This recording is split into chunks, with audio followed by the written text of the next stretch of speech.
I remember the exact moment I knew I was drowning. It wasn't dramatic or sudden like the books say. It was quiet, ordinary even. I was sitting in Morrison's cafe on Bleecker Street, staring at my phone screen while the December wind rattled the windows and sent brown leaves skittering across the sidewalk outside. The coffee in my cup had gone cold an hour ago, but I kept my hands wrapped around it anyway, using its ceramic warmth like an anchor. The last text from David sat there, unread but not unseen. I'd memorized every word without opening it. The preview was enough. "Malcolm, I know you don't want to hear from me, but that's where the message cut off, disappearing into those three dots that somehow contained more weight than any complete sentence ever could. 2 weeks since he'd moved out. 2 weeks since I'd started counting time in the spaces between his absence. I should have deleted it. Should have blocked his number months ago when I first caught him texting someone else at 3 in the morning while I pretended to sleep beside him. But there's something masochistic about holding onto the last thread of something that was already unraveling long before either of us had the courage to name it. Maybe I thought if I kept his words close enough, I could rewrite them. Change the ending. Make the past 2 years mean something other than a slow-motion collision I'd been too stubborn to avoid. The cafe hummed with the low murmur of afternoon conversations, the hiss of the espresso machine, the scrape of chairs against worn hardwood floors. Normal sounds. Life continuing around me while I sat frozen in the amber of my own making. I'd chosen this booth specifically because it faced away from the street, away from the chance of seeing familiar faces or couples walking hand in hand through the early winter gloom. Rowan had been watching me for the better part of 20 minutes, stirring his coffee with the kind of mechanical precision that meant his mind was somewhere else entirely. We'd been friends long enough that I could read the subtle shifts in his posture, the way his shoulders carried tension when he was thinking too hard about something. He hadn't touched his sandwich. The turkey and Swiss sat untouched on its plate, growing stale while he waited for me to speak first. But I had nothing left to say.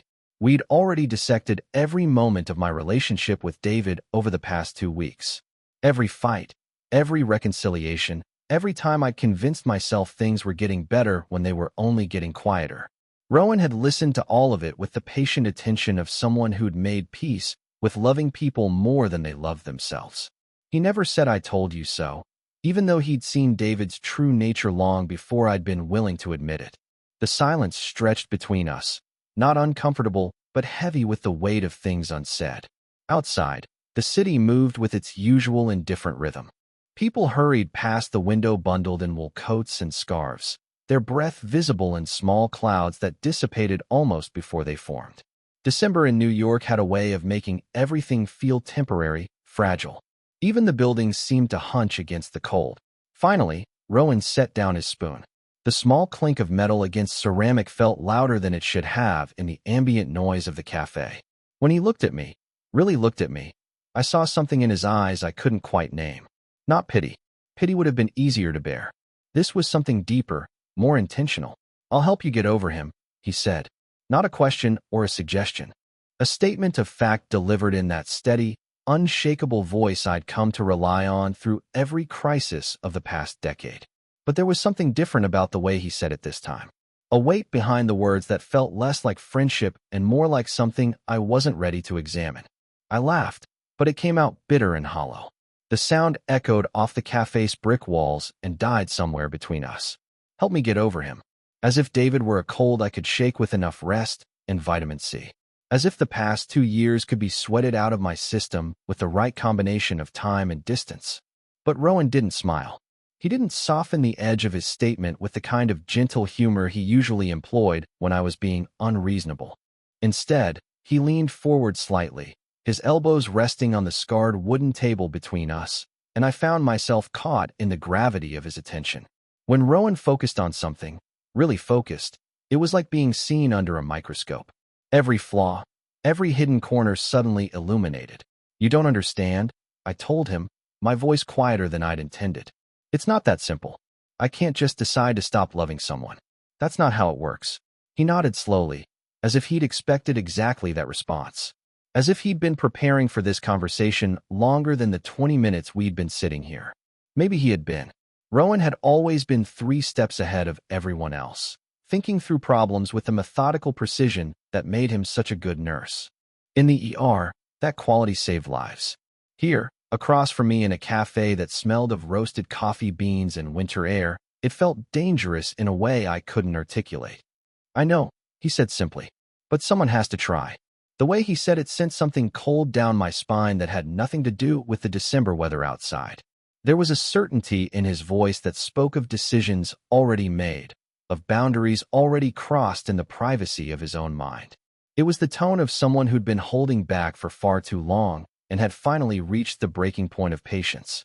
I wanted to ask him what he meant by that. Wanted to push back against the implication that getting over David was something that could be solved with enough determination and the right approach. But the words stuck in my throat, trapped behind the sudden realization that I was afraid of his answer, afraid of what I might hear in his voice if I pushed too hard against this moment. Instead, I looked down at my phone again. David's message still waited there, a digital ghost haunting the screen. 3 weeks ago, I would have opened it immediately, would have dissected every word for hidden meaning, for some sign that he missed me as much as I missed him. Now it felt like touching a wound that hadn't healed properly, the kind of pain that was almost welcome because it was familiar. Rowan reached across the table and gently turned my phone face down against the wood. His fingers brushed against mine for just a moment, warm and solid and real in a way that made my chest tighten. When I looked up, he was watching me with that same unflinching attention, as if he could see something I couldn't. "You're not ready to hear this yet," he said, "but you're going to be okay. We're going to make sure of it." The way he said we made it sound like a pact, like something binding and irreversible. And maybe it was. Maybe that moment in Morrison's cafe, with the winter light fading outside and the taste of cold coffee bitter on my tongue, was when everything really began to change. When the careful equilibrium Rowan and I had maintained for over a decade finally shifted into something else entirely. I just didn't know it yet. Didn't understand that when he said "I'll help you get over him," he wasn't talking about David at all. He was talking about the version of myself I'd constructed around loving someone who couldn't love me back the same way. He was talking about teaching me what it felt like to be seen, really seen, by someone who'd been watching me with careful eyes for longer than I'd ever realized. But that understanding was still hours away, waiting for me in the quiet of my apartment when I would replay his words and finally hear what he'd actually been saying. For now, I just nodded and let him pay for our untouched food. Let him walk me home through the gathering dusk while the city lit up around us like a promise I wasn't sure I deserved to keep. I've always been the kind of person who defines himself through the people he loves. It's a dangerous habit, one that my therapist Dr. Chun used to circle back to with the persistence of water finding cracks in stone. "You lose yourself in relationships, Malcolm," she would say during our sessions in that calm, measured voice that somehow made even the most uncomfortable truths sound manageable. "You become what you think they need instead of remaining who you are." She was right, of course. At 32, I could trace a clear pattern through every significant relationship I'd ever had. With Sarah in college, I'd become studious and serious, spending hours in the library because she valued academic achievement above all else. With James afterward, I'd learned to appreciate wine and foreign films, molding myself into the kind of sophisticated partner he could take to gallery openings and dinner parties. And with David, I'd become patient to a fault, endlessly accommodating, convinced that if I could just be understanding enough, flexible enough, loving enough, I could fix whatever was broken between us. The irony wasn't lost on me that I'd stayed 2 years too long in a relationship that had been dying since month 6. I'm a graphic designer by trade, someone who makes a living understanding visual balance, knowing when elements work together and when they don't. I can spot poor composition from across a room, can tell you exactly why a layout feels wrong even when I can't articulate the technical reasons. But when it came to my own life, I was blind to the most obvious misalignments. My apartment reflects this contradiction perfectly. The living space is carefully curated, every piece of furniture chosen for how it complements the whole. Clean lines, muted colors, everything in its proper place. I spent months finding the right vintage leather chair for the corner by the window, weeks hunting down the exact shade of gray for the walls that would make the morning light feel warm instead of harsh. But David's absence echoes through every room like a persistent ringing in my ears. His coffee mug still sits in the cabinet, though I haven't been able to bring myself to use it or throw it away. The spot where his easel used to stand remains empty, a rectangle of slightly darker hardwood that catches my eye every time I walk past. We'd fought about that easel more than once. He needed the light from the south window, he said, but it blocked the view I'd specifically chosen this apartment for. In the end, I'd given in, as I always did, rearranging my entire living room around his creative needs. Now the view is unobstructed again, and I spend too much time staring out at the courtyard below, watching the neighbors come and go with their easy, uncomplicated lives. There's Mrs. Chun from 4B who waters her balcony plants every morning at precisely 8:15. The young couple in 3A who leave for work together, sharing earbuds and walking in perfect synchronization. Simple rhythms that remind me how untethered I've become. But Rowan has always been different. Where I lose myself in the gravitational pull of other people's needs, he remains fundamentally unchanged. I've known him since college, since we were paired as roommates in junior year, through what felt like cosmic intervention. I was quiet, methodical, the kind of student who color-coded his notes and finished assignments a week early. Rowan was studying pre-med with the focused intensity of someone who'd known exactly what he wanted since childhood, but he moved through the world with an ease I envied. Even then, he was the person everyone turned to in a crisis. Not because he was loud or commanding, but because he possessed this rare quality of absolute steadiness. When our friend Marcus had his breakdown during finals week, it was Rowan who sat with him through the worst of it, who knew exactly when to speak and when to just be present. When Sarah and I broke up messily at graduation, leaving me devastated and confused, Rowan appeared at my door with Chinese takeout and the patience to let me work through my emotions without trying to fix them. Now he's an ER nurse at Mount Sinai, and the work suits him perfectly. He thrives in chaos, finds his center in the eye of other people's storms. I've seen him come home from 12-hour shifts that would break most people, still carrying that quiet calm that seems to emanate from somewhere deep inside him. His apartment, just 6 blocks from mine, is lived in a way mine never manages to be.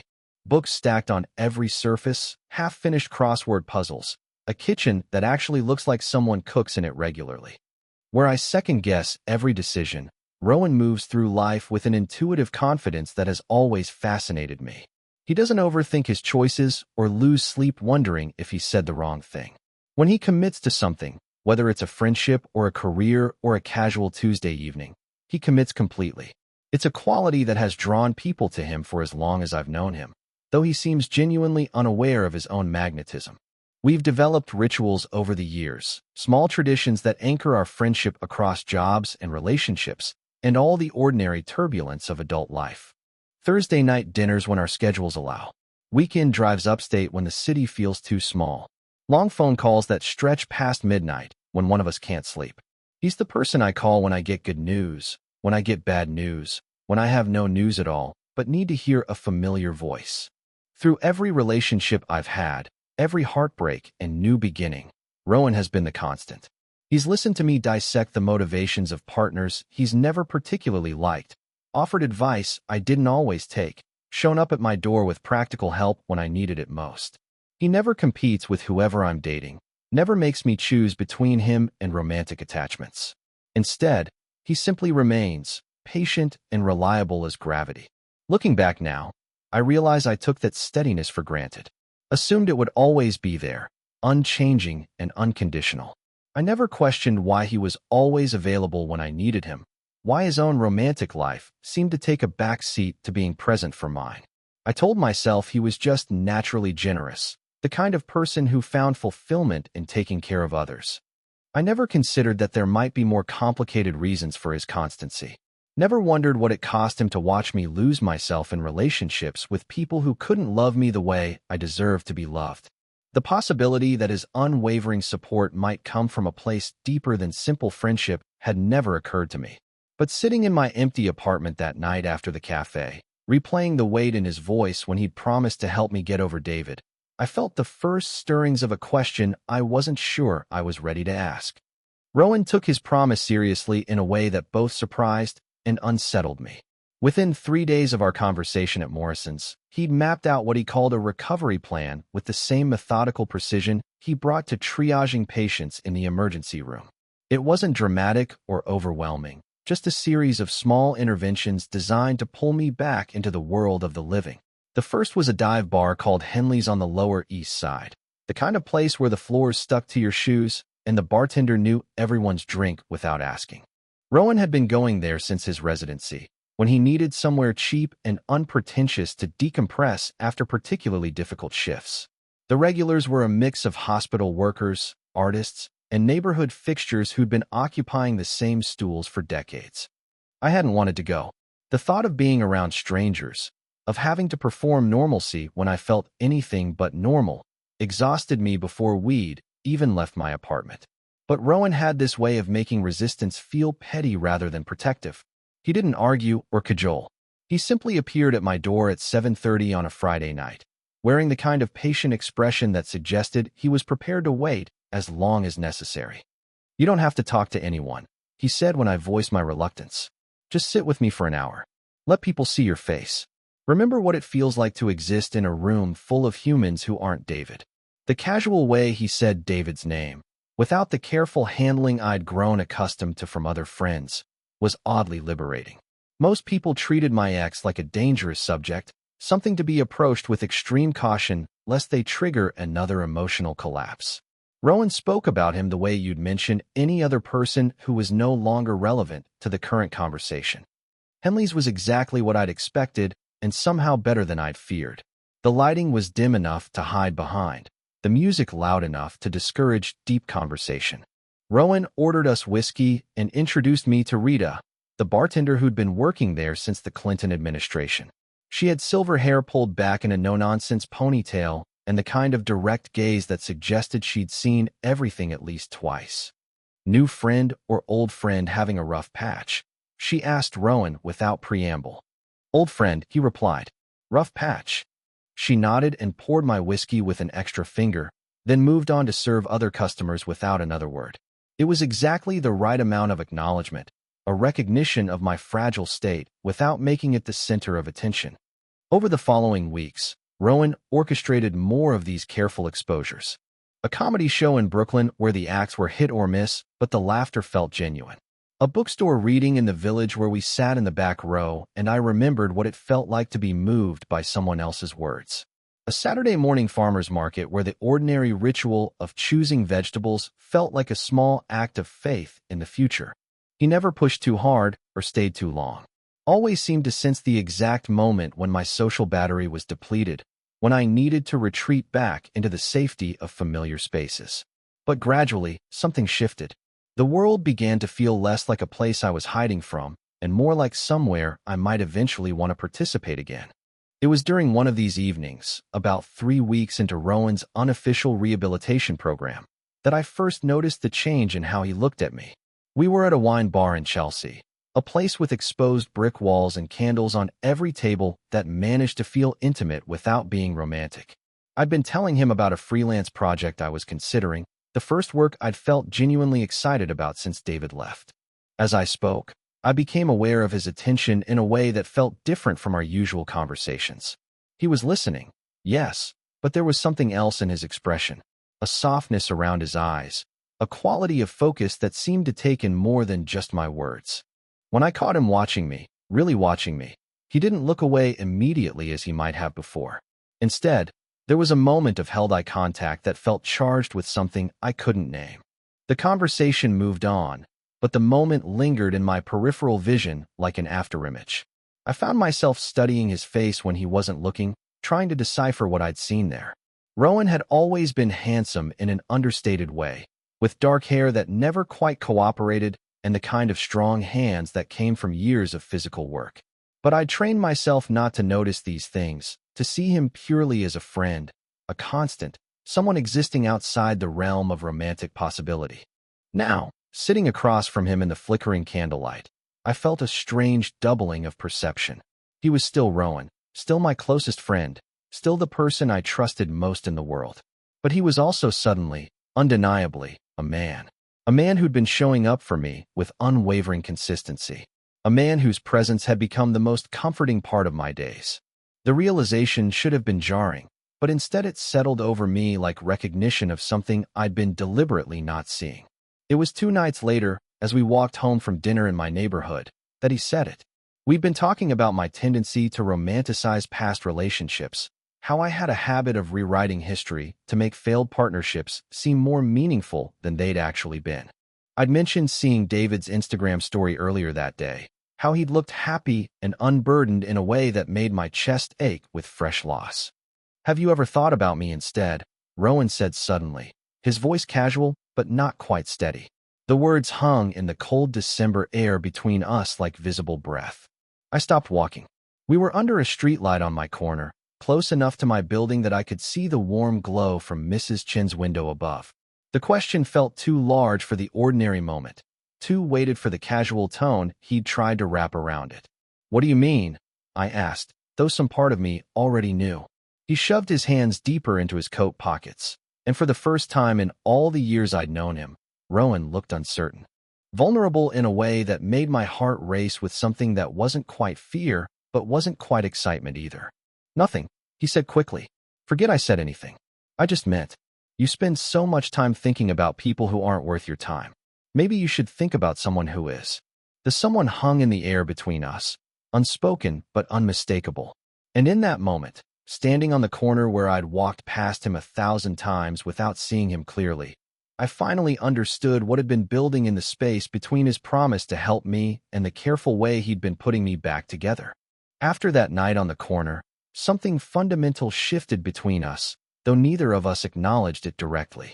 Instead, we fell into a new rhythm that felt both natural and charged with unspoken possibility. Our carefully planned outings evolved into something more organic, less about my recovery and more about simply being together. Movie nights became a weekly tradition. Rowan would arrive at my apartment on Wednesday evenings with takeout from whatever restaurant had caught his attention during the week. We'd eat cross-legged on my living room floor, debating the merits of films we'd both seen a dozen times, and afterward settle onto the couch to watch something new. More often than not, he'd fall asleep sometime during the second act, his head tilted back against the cushions, his breathing deep and even. I developed a habit of watching him sleep instead of the screen. The way his face relaxed completely, losing the subtle tension he carried during his waking hours. How his dark hair fell across his forehead in a way that made my fingers itch to brush it back. The first time this happened, I'd covered him with the throw blanket from the back of the couch and left him there, finding him gone in the morning with a thank you note propped against my coffee maker. But as the weeks passed, I found myself reluctant to end these evenings. I'd pause movies at arbitrary moments, claiming I needed water or the bathroom, really just wanting to extend the time before he'd stir and remember he needed to go home. When he did wake, blinking slowly in the blue light from my television, there was always a moment of disorientation where his guard was completely down. He'd look at me with an expression so openly affectionate it made my chest tight with something I wasn't ready to name. One night in January, after he'd fallen asleep during a particularly slow foreign film about memory and loss, I simply turned off the television and stayed beside him on the couch. I told myself it was practical. He had an early shift the next morning, and waking him would mean he'd have less sleep. But really, I wanted to know what it would feel like to fall asleep in the same space as him, to wake up and find him still there. When morning light filtered through my curtains, I found myself facing him on the narrow couch, close enough to count his eyelashes. He was already awake, watching me with an expression I couldn't quite read. Neither of us moved or spoke for a long moment. The intimacy of it, the simple fact of sharing breath in the quiet morning light, felt more significant than anything I'd experienced with David in months of sleeping in the same bed. "Good morning," he said finally, his voice rough with sleep. "Good morning," I replied, suddenly hyper-aware of every point where our bodies nearly touched. He didn't immediately pull away or make excuses about needing to leave.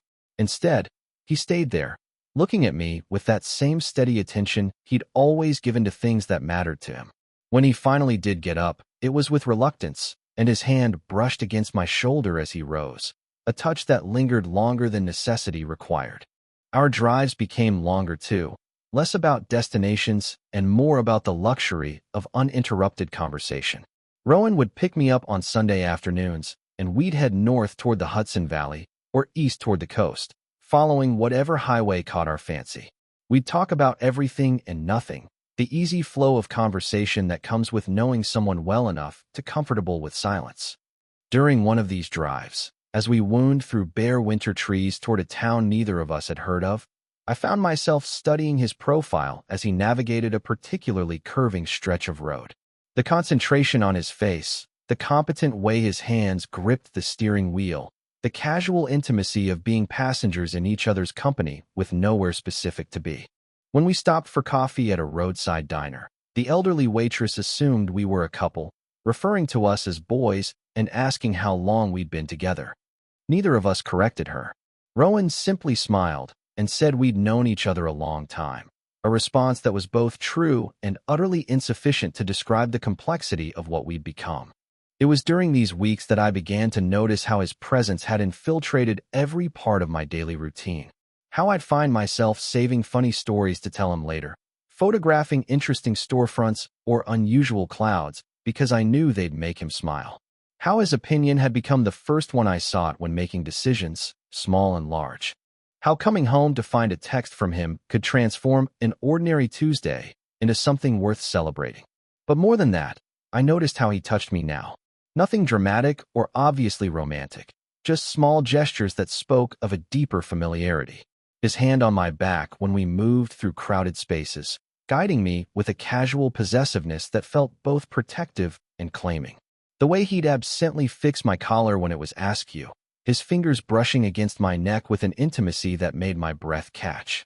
How he'd reach across tables to steal fries from my plate, his wrist grazing mine in a way that sent warmth up my arm. These moments accumulated like evidence of something building between us, though I still wasn't brave enough to examine what that something might be. I told myself we were just closer now, that shared vulnerability had deepened our friendship in natural ways. But late at night, replaying these interactions in the privacy of my own thoughts, I couldn't deny that what I felt was more complicated than friendship. The evening everything changed started like any other. Rowan arrived with Indian food and a bottle of wine, settling into our familiar routine with the ease of long practice. But as we ate, I noticed he seemed distracted, more subdued than usual. When I asked if everything was okay, he set down his fork and looked at me with an expression that was both resigned and determined. "I need to tell you something," he said, and the careful way he said it made my pulse quicken with anticipation and dread in equal measure. "I've been holding back for years, waiting for you to see me the same way I see you. I never wanted to be the reason you left someone, but I can't pretend anymore that this is just friendship for me. It never has been." The words hung in the air between us, transforming everything I thought I understood about our history, about his constancy, about the way he'd been putting me back together with such patient care. And for the first time since David had left, I felt something other than loss opening in my chest. I disappeared for 4 days after that. Not dramatically, not with any grand gesture or explanation, but in the quiet way that people retreat when they need to think without the weight of someone else's expectations pressing down on them. I told Rowan I had a work deadline, which wasn't entirely untrue. I did have a project due, a rebranding package for a small nonprofit that had been sitting half-finished on my desktop for weeks. But really, I needed space to process what he'd said, to examine it from every angle without his presence clouding my judgment. The confession had rewritten everything I thought I understood about our friendship. Every moment of support, every late-night conversation, every time he'd shown up exactly when I needed him most, suddenly carried different weight. I found myself scrolling back through years of text messages, looking for signs I'd missed, clues to this deeper current that had apparently been running beneath our relationship all along. They were there, of course, small things that had seemed like natural extensions of close friendship, but now felt like love letters written in a language I hadn't known how to read. The way he remembered details about projects I was excited about, checking in weeks later to ask how they'd gone. How he always seemed to know when I was having a difficult day, appearing with coffee or suggesting we take a walk before I'd even realized I needed the distraction. The careful attention he paid to my moods, the way he could tell from my voice over the phone whether I was genuinely fine or just performing fine. But more than that, I was forced to examine my own response to his presence in ways I'd been avoiding for years. The relief I felt whenever he walked into a room, as if some fundamental tension I'd been carrying could finally relax. How conversations with him felt different from conversations with anyone else, more honest somehow, less performative. The way I'd structured my weeks around our standing plans. How disappointed I felt when work or circumstances forced us to cancel. On the fourth night, sitting alone in my apartment with takeout containers growing cold on the coffee table, I finally admitted to myself what I'd been afraid to acknowledge. I wasn't upset about his confession because it was unwelcome. I was upset because it forced me to confront feelings I'd been carefully not examining for longer than I wanted to admit. When I called him, my hands were shaking enough that I had to dial twice. "Can you come over?" I asked when he answered on the second ring. There was a pause, long enough that I wondered if he was going to say no, if my disappearance had finally pushed him past the point of patience. "Of course," he said simply. "Give me 20 minutes. When he arrived, he didn't look angry or hurt, just tired in a way that made my chest ache with guilt. He stood in my doorway wearing the same patient expression he'd had that first night at Henley's, prepared to wait as long as necessary for me to find my words. "I'm sorry," I said before he'd even taken off his coat. "I needed time to think." He nodded, hanging his jacket on the hook by the door with the familiar ease of someone who'd done it hundreds of times before. "I know. That's okay." We sat on opposite ends of my couch, the space between us feeling both vast and charged. I'd rehearsed what I wanted to say during the long hours of solitude. But now, faced with the reality of his presence, all my careful words felt inadequate. "Do you want me to stop?" he asked after several minutes of silence. "We can pretend I never said anything. Go back to how things were." The offer was generous and completely genuine, which somehow made it worse. I could see in his expression that he meant it, that he was prepared to bury his feelings again if it meant preserving what we had. But the thought of returning to our old dynamic, of pretending I hadn't seen the way he looked at me now that I finally understood what it meant, felt impossible. "No," I said, the word coming out rougher than I'd intended. "I can't stop thinking about you." It was the most honest thing I'd said in weeks, maybe months. The admission hung between us like a bridge I wasn't sure I was brave enough to cross. His expression shifted, surprise giving way to something more careful, more hopeful. "Tell me what you're thinking." "I'm thinking that I've been an idiot," I said, the words tumbling out in a rush. "I'm thinking that you've been right there this entire time, and I was so busy looking for love in all the wrong places that I couldn't see what was right in front of me. I'm thinking that every relationship I've ever had has felt like work, like I was constantly trying to prove I was worth keeping, and with you it's never felt like that. It's always just felt like coming home." He was quiet for a long moment, studying my face with that steady attention I'd grown to crave. "When do you think you knew?" he asked. "I'm not sure I did know, not consciously. But looking back, maybe I always knew. Maybe that's why I never let myself see you clearly, because seeing you would have meant admitting that what I was looking for everywhere else was already here." The space between us on the couch suddenly felt unbearable. I moved closer, close enough that I could see the flecks of gold in his brown eyes, close enough to count the freckles scattered across his cheekbones. "I don't want this to be a rebound," I said quietly. "I don't want you to be something I'm using to get over David." His hand came up to touch my face, his thumb brushing across my cheekbone with infinite gentleness. "Malcolm," he said, his voice barely above a whisper. "I've been here too long for this to be temporary." When he kissed me, it was soft and hesitant, a question rather than a statement. I could feel years of restraint in the careful way his lips moved against mine, years of wanting condensed into this single moment of contact. It was nothing like kissing David, nothing like kissing anyone I'd ever been with. This felt like recognition, like coming back to something I'd been missing without knowing it was gone. When we broke apart, I rested my forehead against his shoulder, breathing in the familiar scent of his cologne and something deeper that was just him. We sat like that for a long time, not needing to fill the silence with words or plans or promises about what came next. For the first time in months, maybe years, I felt completely present in my own life, completely certain that I was exactly where I belonged. The fear came in waves over the following days, arriving without warning in the middle of ordinary moments. I'd be making coffee in the morning and suddenly find myself gripped by the terrifying possibility that this was all some elaborate emotional rebound, that I was using Rowan to fill the David-shaped hole in my life without considering the cost to either of us. The thought would send me spiraling into analysis, picking apart every interaction we'd had since that night on my couch, searching for evidence that my feelings were real rather than just a desperate attempt to avoid being alone. Dr. Chun would have had a field day with my capacity for self-sabotage. Even in the midst of something good, something that felt right in ways I'd never experienced before, I couldn't stop myself from cataloging all the ways it could go wrong. The patterns were too familiar, too ingrained. I'd spent so many years defining myself through romantic relationships that I didn't trust my ability to distinguish between genuine connection and the simple relief of not being single anymore. Rowan, for his part, gave me space to work through these doubts without pushing for answers I wasn't ready to give. He didn't ask where we stood or what this meant for the future. Instead, he continued showing up in the same steady way he always had, as if nothing fundamental had changed between us even though everything had. We still had our Wednesday movie nights, our Sunday drives, our easy conversations that stretched long into the evening. But now there was an undercurrent of physical awareness that made even the most innocent moments feel charged with possibility.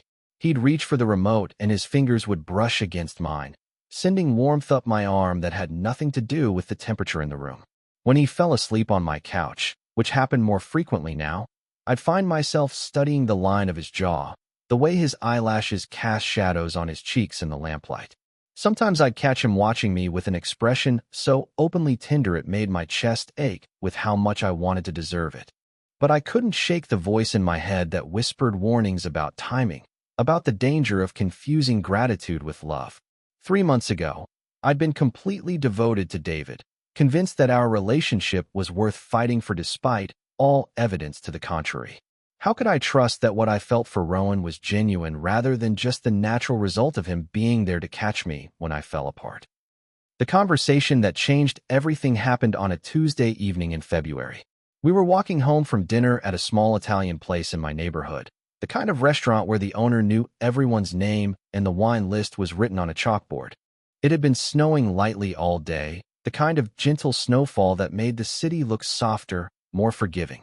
I'd been quiet throughout dinner, lost in my own thoughts despite Rowan's attempts to draw me into conversation about a book he'd been reading. Finally, as we turned onto my street, he stopped walking and gently caught my arm. "What's going on in your head?" he asked. "You've been somewhere else all evening." The directness of the question, delivered without judgment or impatience, broke something open in me. I found myself telling him about the fears that had been circling like vultures for weeks. How I worried that I was using him as an emotional crutch, that my feelings were more about escaping the pain of my breakup than about genuinely wanting to be with him. How I couldn't stop analyzing every moment between us, searching for proof that this was real rather than just convenient. He listened without interrupting, his expression growing more serious as I spoke. When I finished, we stood in the falling snow for a long moment, the streetlight above us creating a cone of illuminated flakes that looked like something from a snow globe. "Can I ask you something?" he said finally. "When you think about your future, about what you want your life to look like in a year or 5 years, am I in it?" The question caught me off guard with its simplicity. I'd been so focused on analyzing the psychology of my feelings that I'd forgotten to consider the practical reality of what I actually wanted. "Yes," I said without hesitation. "You're always in it. You've been in every version of my future I've ever imagined. And not just as a friend," he said gently. "No, not just as a friend." He stepped closer, close enough that I could see the snowflakes caught in his dark hair, close enough to feel the warmth radiating from his body in the cold air.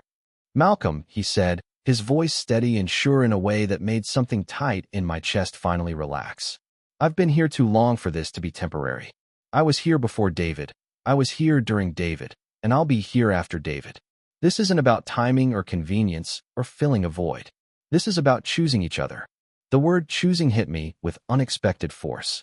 Not falling into something or being swept away by circumstance, but making a deliberate decision to build something together. It was the opposite of every relationship I'd ever had, all of which had felt like surrendering control rather than actively choosing my own happiness. "I don't want to get over you," I said, the words coming out in a rush. "Not ever. I want to choose you too." When he kissed me this time, there was nothing hesitant about it. This was the kiss of someone who'd waited long enough, who'd been patient through my doubts and fears, and was finally being chosen in return. Snow fell around us like benediction, and for the first time since this all began, I felt completely certain that I was exactly where I belonged. We walked the rest of the way to my building in comfortable silence, his hand warm in mine, both of us understanding that something had been settled between us. Not just the question of our feelings, but the deeper question of commitment, of choosing to trust what we'd built together rather than letting fear dictate our choices.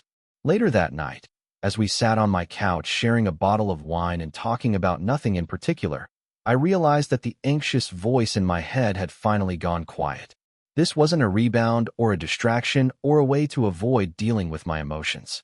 This was love, patient and steady and real, offered by someone who'd seen me at my worst and chosen to stay anyway. 3 months later, my apartment had quietly transformed into something I barely recognized. Not through any dramatic renovation or conscious decision, but in the accumulation of small changes that spoke of a life shared rather than endured in solitude. There were 2 coffee mugs in the sink most mornings now, one mine and one that Rowan had brought from his own kitchen because he preferred the weight of ceramic to the thin glass ones I'd always used. His reading glasses lived on my nightstand, next to a stack of medical journals and the novel he'd been working through in stolen moments between shifts. The coat hanging on the back of my kitchen chair wasn't mine. It was Rowan's winter jacket, the one he'd worn that snowy night when we'd finally stopped dancing around what we both wanted and decided to choose each other instead. He'd started leaving it there after staying over became less of an occasion and more of a natural rhythm. Some nights he'd go home to his own apartment to water his plants or pick up clean clothes. But more often than not, he'd end up back at my place by evening, drawn by what he called the better light and what I suspected was really just the desire to be in the same space. The photos on my refrigerator had multiplied too.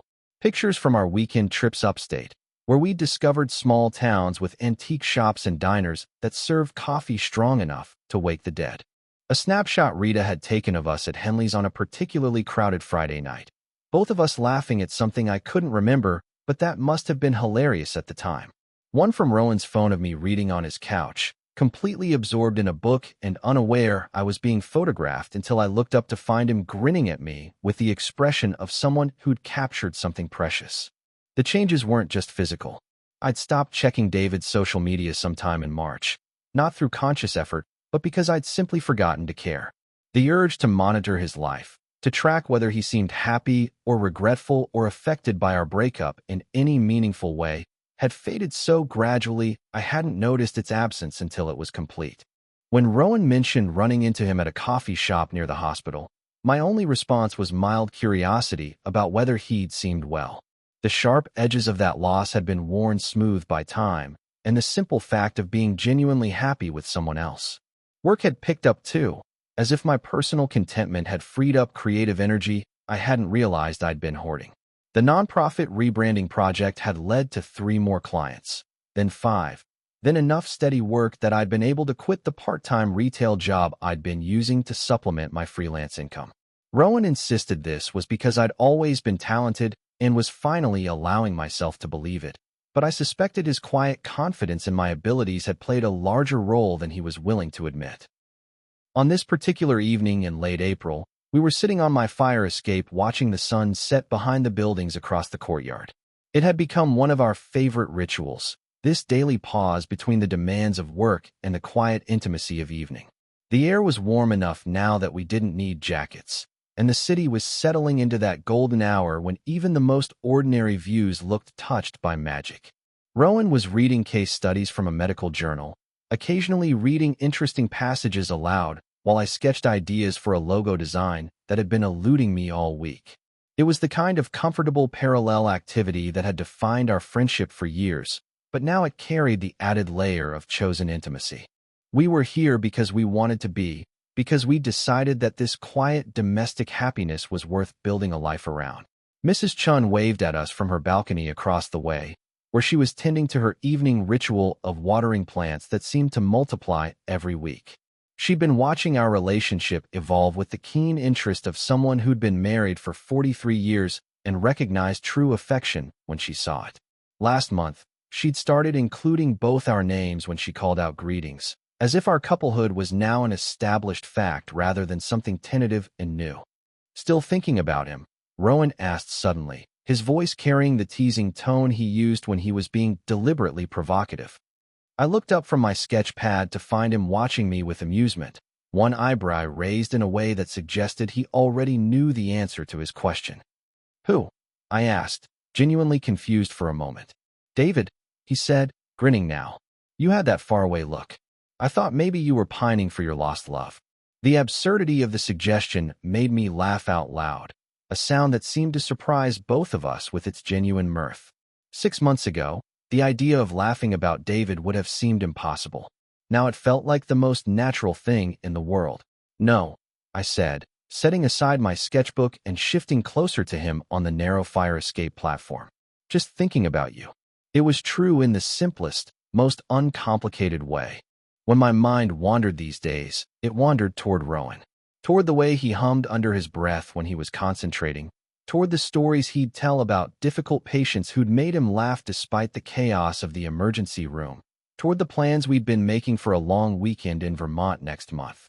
My thoughts had reorganized themselves around the gravitational pull of this relationship, this choice we'd made to build something together.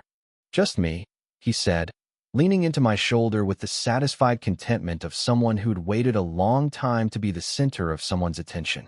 "Just you," I confirmed, meaning it completely. The city lights were beginning to flicker on around us, and somewhere in the distance I could hear the familiar sounds of evening settling over the neighborhood. Sirens and car horns, and the distant hum of air conditioners starting up for the season. Life continuing in all its messy, complicated glory while we sat together in our small pocket of peace, two people who'd finally figured out what they'd been looking for all along. It hadn't been dramatic or earth-shattering, this transformation from friends to something more.